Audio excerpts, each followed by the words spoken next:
biasanya para tukang sihir sering sekali meminta denah rumah dan mereka akan mentarget sumur dan juga di area-area yang vital di dalam sebuah rumah. Maka ketika kita bacakan ayat ruqyah khusus yang dituliskan oleh Syekh Wahid Abdul Salam Bali hafizahullah taala, seketika itu juga jin yang ganggu Mbak Lia selama ini bereaksi lebih keras daripada sebelumnya. Nah, selanjutnya baru kita akan berikan air yang ada di sumur ini untuk langsung disiramkan ke bagian tubuhnya. Sambil disiramkan air sumur yang telah diruqyah ke seluruh badan, Mulia juga terus meniatkan di dalam hati untuk meluruhkan semua titik sihir lewat jari-jarinya. Sok-sok, sok-sok. Di sela-sela jari juga. Alhamdulillah, setelah melalui proses panjang, kini kondisi Mulia semakin membaik dan sudah bisa mengendalikan diri. Alhamdulillah pemirsa, setelah kita berikan air sumur, ya, yang ini sumur keluarga ya, sudah lama. Oh, orang orang sekitar itu lebih baik lagi. Maka sekalian kita ruqyah supaya penduduk sini semuanya keruqyah semuanya. Ya, ini langsung sadar. Tinggal kita berlanjut ke langkah pengobatan selanjutnya. Racikan ramuan herbal akan menjadi penyempurna ikhtiar kesembuhan proses ruqyah. Bismillahirrahmanirrahim. Qul huwallahu ahad, Allahus samad, lam yalid wa lam yulad wa lam yakul lahu kufuwan ahad. Tepung talbinah diriwayatkan oleh Aisyah radhiyallahu anhu, Rasulullah bersabda, talbinah dapat menyegarkan hati orang yang sakit dan dapat menghilangkan sebagian rasa sedih. Ini sebabnya talbinah disebut sebagai salah satu obat ala Rasulullah. Sementara secara ilmiah, bubuk talbinah bisa mengobati beragam gangguan pencernaan, seperti mengurangi perut kembung dan masuk angin, menstabilkan produksi asam lambung, hingga membantu melancarkan proses pencernaan makanan. Suapan bubur talbinah seakan menjadi racun bagi jin yang menebar sihir pelet di dalam tubuh Mulia. Ini dampak musik ya Mbak ya. Walaupun itu buat senam, akan ada dampaknya bagi setan. Makanya saya sarankan sekali yang punya gangguan jin, sihir atau yang lainnya, kalau mau menenangkan hati dan pikiran, pakai Al-Quran. Jangan pakai musik, apalagi musik-musik yang diselingi dengan, mohon maaf, meditasi atau yang selainnya. Kita sudah punya sholat, kita sudah punya zikir, kita sudah bisa membaca Al-Quran. Itu saja. Dan insya Allah kita akan menemukan ketenangan hakiki yang nggak pernah bisa dicapai oleh ritual apapun. Saatnya berlanjut ke herbal tahap kedua dari proses ruqyah. Bismillahirrahmanirrahim. Sambil di sauna, Ustadz Muhammad Faizar kembali membacakan ayat ruqyah. Proses sauna seperti ini memakan waktu sekitar 15 menit. Inna ilahakum lawahid, Rabbus samawati wal ardi wa ma bainahuma wa rabbul masyariq. Inna zayyana as-samaa ad-dunya bizinatinil kawakib wa hifdhan min kulli syaitanin marid. لا يسمعون إلى الملأ الأعلى ويقذفون من كل جانب دحورا ولهم عذاب واصب إلا من خطف الخطفة فأتبعه شهاب ثاقب. Tahap terakhir, setelah di sauna, kini wajah Mulia akan diberikan masker. Campuran dua bahan madu dan kayu manis punya manfaat sebagai antimikroba. Kayu manis bermanfaat sebagai astrigen untuk mengecilkan pori-pori wajah. Selain itu juga berkhasiat untuk menyembuhkan luka dan anti penuaan dini. Allah Subhanahu wa taala telah memberikan solusi yang sangat sempurna bagi seluruh manusia, yakni Al-Qur'an dan juga sunnah dari kekasihnya yang mulia Rasulullah Muhammad sallallahu alaihi wasallam. Ketika ruqyah, mungkin gangguan jin dan sihir terlepas saat itu juga. Namun ingat ya ikhwah, bahwasannya jin itu adalah sebuah penyakit yang mereka bisa berpikir. Mereka bisa menyusun strategi yang bisa menyerang korbannya kapan saja ketika korban itu melemah. Oleh karenanya, yang paling penting dan paling utama dalam proses terapi Quran yang panjang ini justru bukan di saat rukyahnya, tetapi pasca rukyah. Apa yang dilakukan oleh marki? Apakah betul-betul berkomitmen untuk hijrah secara total dan sempurna, atau masih kembali kepada kebiasaan-kebiasaan lama yang membuat jin merasa betah dan kuat di dalam tubuh korbannya? Ibnul Qayyim rahimahullah menjelaskan, di antara amalan-amalan yang dapat menguatkan hati manusia adalah dengan membaca Al-Quran. Tetapi baca Quran yang bagaimana? Ibnu Qayyim rahimahullah menjelaskan, la syai'a anfa'u lil qalbi min qira'atil Qur'ani bitadabburi wa tafakkur. Tidak ada suatu hal yang paling bermanfaat bagi hati manusia daripada membaca Al-Quran bitadabbur, dengan perenungan, wa tafahum. Selain dengan merenungi, juga memahami apa yang difirmankan oleh Allah Subhanahu wa Ta'ala, sehingga pemahaman kita tertuntun lurus dengan apa yang Allah inginkan di dalam Al-Quranul Karim. Ibu Rusmiati adalah pasien selanjutnya yang akan ditangani. Ya pemirsa Rukyah, sekarang saya sudah bersama Ibu Rusmiati dan juga Ustadz Muhammad Faizar. Ibu Rusmiati, boleh diceritakan Ibu bagaimana awalnya gangguan yang terjadi dan sejak kapan Ibu? Aku udah lama ya, udah sekitar 3 tahun, 4 tahunan lah. Nah itu saya kalau suami berangkat kerja malam, dinas malam itu kayak ada yang wujud kayak suami pulang kayak gitu, masuk kamar. Nah Ustadz, ini kondisi Bu Rusmiati apa nih sebenarnya Ustadz? Biasanya ya ciri-ciri jin yang suka ya sama seseorang atau al-masul isqi. Kalau mereka sampai berubah wujud pada wujud suami, kalau orang Jawa bilang mereka mengatakan genderuwo. Cuma dalam Islam tidak ada istilah genderuwo. Nah, itu hanya mitos dari masyarakat sekitar.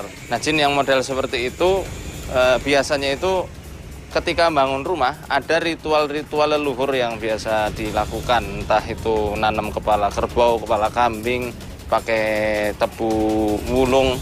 Wallahu a'lam bishawab. Dulu pernah ada ritual seperti itu, Bu? Ada, cuma... Oh, ada? Tapi apa sih, nanam sirih sama dikasih cabai, ditaruh di setiap sudut rumah. Itu untuk apa? Penjagaan? Iya. Iya. Sengaja sekarang yang pasti kita lakukan rukyah dulu dan kita ketemukan nama suaminya.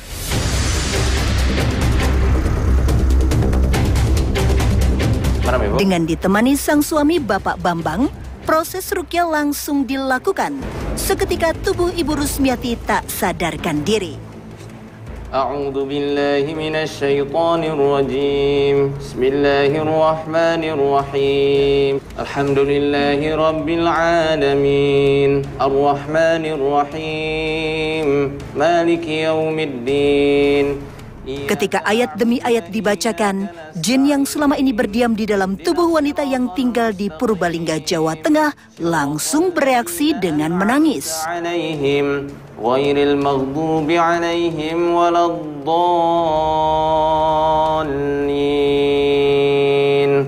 Siapa kamu? Hah? Jangan ganggu lagi lah, ya? Jin terus diam, tak bergeming ketika Ustadz Muhammad Faizar mencoba berinteraksi. Namun, ketika metode tasydid dilakukan, yaitu meneteskan cairan habatus sauda ke bagian hidung, jin melakukan beragam penolakan. Pemirsa, ini memang tenaganya Ibu Rusmiati luar biasa. Ini mau dilakukan, diteteskan, makanya susah sekali. Cium, Mbak. Sini ya. Jin pecinta ini terus menolak kasih sayang Pak Bambang, suami Ibu Rusmiati. Selalu ketika Pak Bambang mencoba mendekati sang istri, secara otomatis pula jin membuat berbagai gerakan untuk menjauh dan menolak.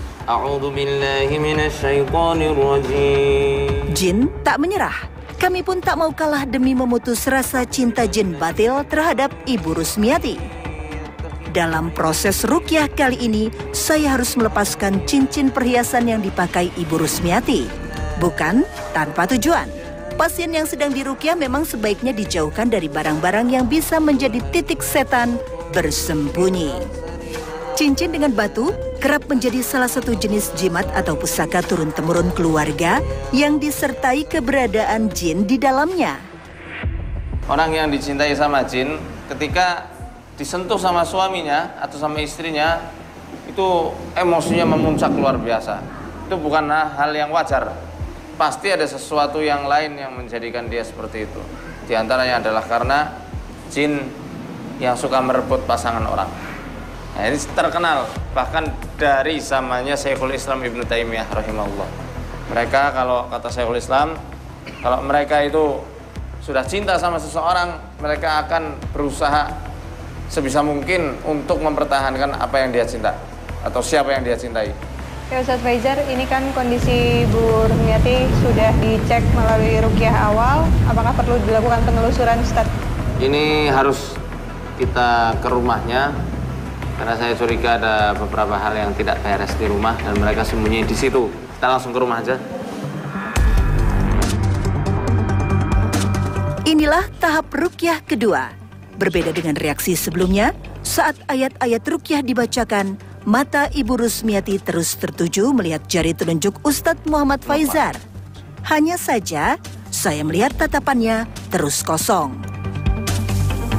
Meski tidak meronta, namun ketika Bapak Bambang mencoba memeluk istrinya, jin kembali mencoba memisahkan. Ini cenderungannya suka dibuat mencelakakan diri. Bahayanya kalau memuncak emosinya, digiring, tapi atas pengaruh si setan itu.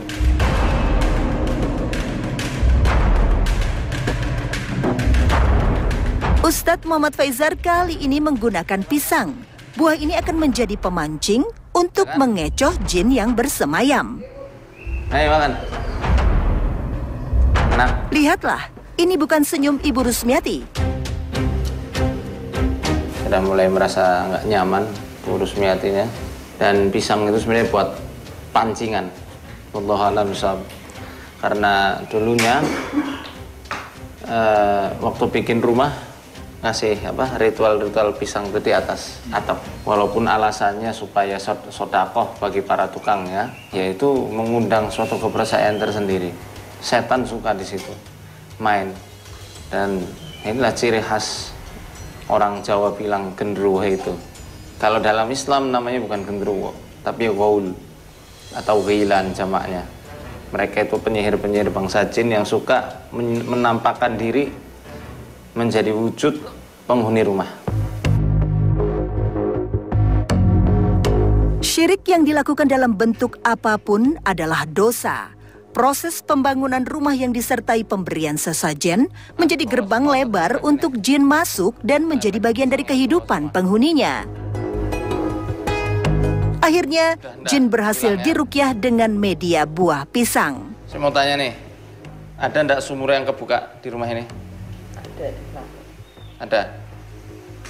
Ada kisah ndak Pak di sumur itu?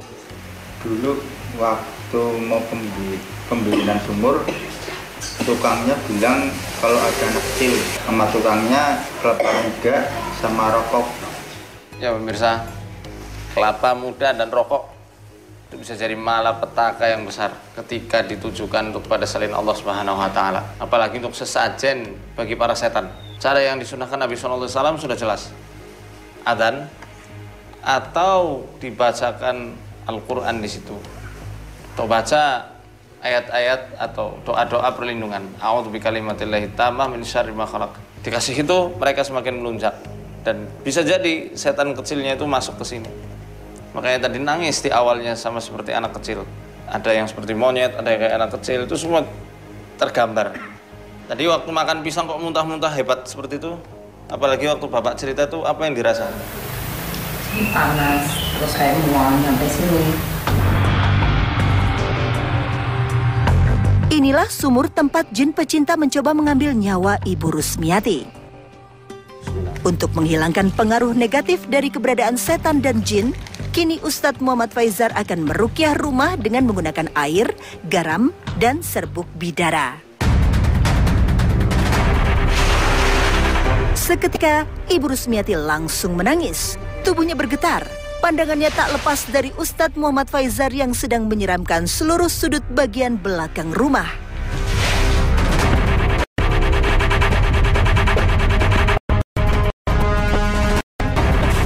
Pemirsa, ini ketika Ustadz Faizar melakukan ruqyah di tempat sumur di mana waktu itu Ibu Rusmiati pernah mencoba untuk menceburkan diri. Ibu Rusmiati langsung bereaksi. Allahu Akbar, Allahu Akbar. Azan dikumandangkan, hancurlah seluruh dinding pertahanan dan persembunyian jin yang selama ini menghantui Ibu Rusmiati. Allahu Akbar, Allahu Akbar. Allahu Akbar, Allah. La ilaha illallah. Dan ketika azan selesai, tubuh Ibu Rusmiati langsung lemas. Ustadz Faizar, kenapa tadi di bagian sumurnya diazankan dan ini kondisi Ibu Rusmiati begitu azan selesai langsung? Hadis, tapi ini dari Umar bin Khattab radhiyallahu anhu. Beliau mengatakan, kalau kamu melihat as-sa'ali atau merasakan gangguannya, as-sa'ali penyihir-penyihir dari bangsa jin yang suka menampakkan diri, fa idza ra'aitum minhum syai'an fa'adinu, maka kumandangkan adzan. Karena dengan adzan yang dikumandangkan akan meluluh lantahkan seluruh kekuatan sihir dari bangsa jin penyihir tersebut. Setelah dibasuh dengan air sumur, alhamdulillah kondisi Ibu Rusmiati semakin membaik. Allah Subhanahu wa taala berfirman di dalam surat Jin ayat 6. Wa annahu kana rijalun minal insi ya'uduna birijalin minal jinni fazaduhum rahaqa. Dan sesungguhnya ada seorang laki-laki dari bangsa manusia yang meminta pertolongan kepada bangsa jin, lalu bertambahlah kesesatannya. Di sini Ibnu Katsir rahimahullah taala mengutip riwayat dari Ikrimah bahwasanya pada zaman dahulu bangsa jin itu luar biasa takut kepada manusia. Seperti halnya manusia itu amat sangat takut kepada bangsa jin. Bahkan jin itu lebih takut lagi. Wa kana al-insu idza nazala wadiyan harbal jin. Dan bahkan kalau ada seorang laki-laki dari bangsa manusia turun ke suatu lembah, maka jin yang ada di situ semuanya akan kabur. Takut lari dia. Hingga suatu ketika ada sayyidul qaum, pemimpin suatu kaum yang bermalam di lembah. Dan dia mengatakan, na'udzu bi sayyidi hadzal wadi. Kami meminta perlindungan kepada jin yang menunggu lembah ini. Jin yang tadinya mau kabur, takut karena melihat manusia, apalagi saat itu berombongan, mereka mendengar perkataan dari ketua kaum tersebut. Sehingga mereka saling berkata, narahum yafraquna minna kama nafraqu minhum. Hai teman-teman, kami melihat mereka, ternyata mereka itu takut sama kita, sebagaimana kita dulu takut sama mereka. Fadanu minhum fa'asabuhum bil jununi wal khabal. Lalu jin yang tadinya kabur, mereka semua mendekat dan menjadikan manusia itu bebal dan gila. Maka kadang-kadang ulah gangguan jin itu disebabkan karena fantasinya manusia, sehingga menjadi mitos dan momok di tengah masyarakat kita. Oleh karenanya, meminta pertolongan pada jin tidak selalu harus dengan ucapan. Kadang dengan tindakan yang tidak kita sadari, yang akhirnya bisa mengundang jin masuk dan membuat kisruh rumah tangga seseorang. Maka cukuplah Al-Quran dan Sunnah yang menjadi pedoman pemimpin hidup kita menuju jalan kebahagiaan. Arsadani Allah wa iyyakum. Wassalamualaikum warahmatullahi wabarakatuh.